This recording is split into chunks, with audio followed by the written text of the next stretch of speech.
안녕하세요. 김용진 목사입니다. 이 영상은 성경 통독하시는 데 도움을 드리기 위해 마련한 영상입니다. 통독을 하면서 익숙하지 않은 배경과 내용들로 인해 어려움을 겪는 성도들이 조금이나마 도움이 될까 싶어 마련한 것인데요. 조금만 관심을 기울이시면 읽으시는 데 유익이 있을 겁니다. 그럼 오늘 읽을 부분에 대한 안내를 해드리겠습니다.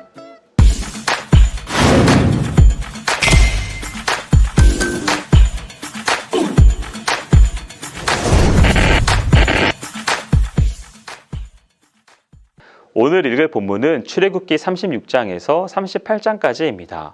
부살렐은 유다의 6대 손으로 아말렉 전투 시 모세의 손을 붙들어 올렸던 훌의 손자이며 우리의 아들입니다.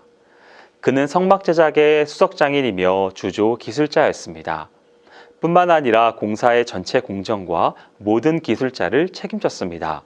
그리고 오홀리압은 단지파 사람으로서 아이사막의 아들입니다. 그는 부살렐의 보조자요 감독과 주조를 맡은 책임자이기도 합니다. 이들을 중심으로 성막 건축이 시작됩니다. 여기서 성막 건축에 대한 중요한 기본 원칙이 제시됩니다. 바로 여호와의 명하신 대로라는 것입니다. 하나님께서는 하나님의 일을 하시는 데 있어 그분이 원하시는 방법대로 하기를 원하십니다. 그것을 무시하고 사람이 자기의 방법대로 하나님을 기쁘시게 하려는 시도는 모두 헛된 것입니다. 이를 위한 모든 능력은 주님께서 공급해 주십니다. 이스라엘 사람들은 성막을 제작하기 위한 자원들을 기꺼이 드렸습니다. 그리고 성막 제작을 하는 데 쓰기에 남음이 있었습니다. 성막 건축을 책임진 자들은 이런 남은 자원들을 착복하지 않고 정직하게 보고하였습니다. 8절 이후로 구체적인 성막이 제작되는 과정이 나열됩니다. 8절부터 13절까지는 막을 제작하는 설명입니다. 26장에서 소개한 내용을 잘 준수하는 모습을 볼 수 있습니다. 이 덮개는 모두 4겹의 막으로 이루어져 있습니다. 14절에서 19절은 두 번째 막에 대한 설명으로 두 번째 막은 염소털로 만들었으며 이것은 첫 번째 막을 보호하기 위해 첫 번째 막보다 크게 만들었습니다. 20절에서 30절까지는 성막 둘레에 세우는 조각목 널판에 대한 규정으로 성막 전체에는 도합 48개의 널판이 소요됩니다.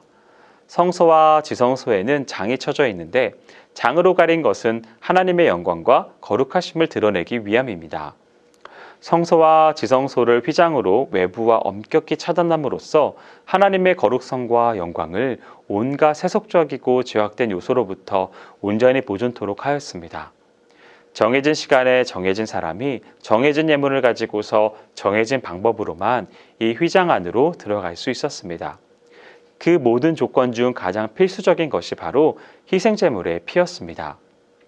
따라서 구약시대의 희생동물의 피는 끊임없이 흘려져야 했습니다. 그러나 신약시대에 이르러 이 모든 피제사 원리는 단 한 번 영원히 흘려짐으로써 최종 완성되었습니다. 그것은 바로 예수 그리스도의 십자가 보혈입니다.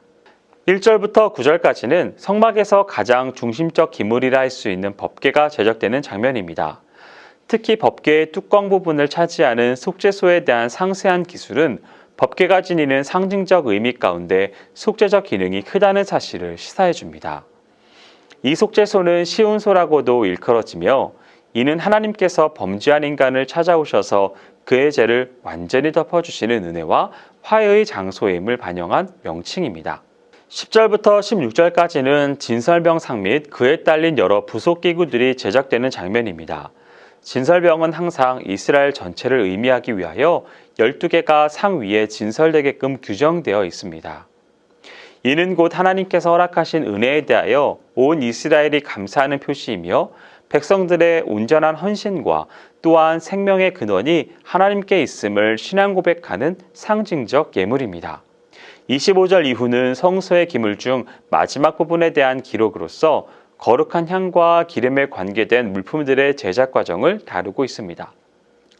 그중 먼저 지성소 휘장 바로 바깥 성소 중앙에 배치될 분향단의 제작을 언급한 뒤 곧이어 관유와 정결한 향 제작에 대해 언급하고 있습니다. 한편 분향단은 하나님을 영화롭게 하기 위해 향을 피워 올리는 곳입니다. 여기서 피워 올리는 향은 성도의 온전한 헌신과 기도를 예표합니다. 그리고 관유는 성물과 성막 봉사자에게 각각 발라 거룩한 존재로 구별하는 역할을 하는 것으로서 결국 성령의 새롭고 거룩하게 하시는 역사를 예표합니다. 38장의 앞부분은 성막들 중앙에 배치되어 하나님께 제물을 바치는 데 사용될 번제단의 제작에 관한 기록입니다. 아울러 그것에 따른 여러 부속들의 제작 과정도 포함됩니다. 다른 성막 기구들과는 달리 노스로 제작되었는데 그 까닭은 번제단이 많은 제물을 태우는 불의 열기를 능히 견뎌낼 수 있어야 했기 때문입니다. 물두멍은 여인들의 애장품으로 만들었는데 이는 하나님을 위해 자신을 부인하고 자원하여 드린 참 헌신의 모범으로 볼 수 있습니다. 성막의 뜰은 남북쪽이 각각 4.56m, 동서쪽이 각각 22.8m의 거대한 광장이었습니다. 이곳에는 성소와 지성소로 이루어진 성막 본체와 물두멍, 번제단의 위치에 있었으며 이곳을 제외한 나머지 장소에선 제사장들이 제물을 잡거나 하나님께 드린 제물을 먹었습니다. 즉, 이 성막들은 희생으로 드려지는 동물들이 죽임을 당하는 곳일 뿐만 아니라 하나님께 드려진 예물을 제사장들이 먹는 화목의 장소입니다. 이 성막의 뜰 안에는 제사장들뿐만 아니라 레위인들, 일반 평민들까지도 들어갔습니다. 21절부터는 성막 제작에 든 재료의 내역이 언급됩니다. 저자는 여호와께서 거처하는 성막 건립을 위해 이스라엘 백성이 드린 많은 헌물의 양을 아론의 아들 이다말이 수행한 계산에 따라 제시하고 있습니다. 이렇게 함으로써 이스라엘 백성이 행했던 철저한 헌신의 모습을 증거하고 있습니다. 여기까지 출애굽기 36장에서 38장까지 성경 통독을 하실 때 도움이 될 만한 내용을 전해드렸습니다. 혹시 이외에 질문 있으시거나 나누고 싶은 이야기가 있으시면 밴드나 댓글로 달아주시면 필요한 도움을 드리겠습니다. 그럼 내일 다시 만나도록 하겠습니다. 통독 화이팅 하세요.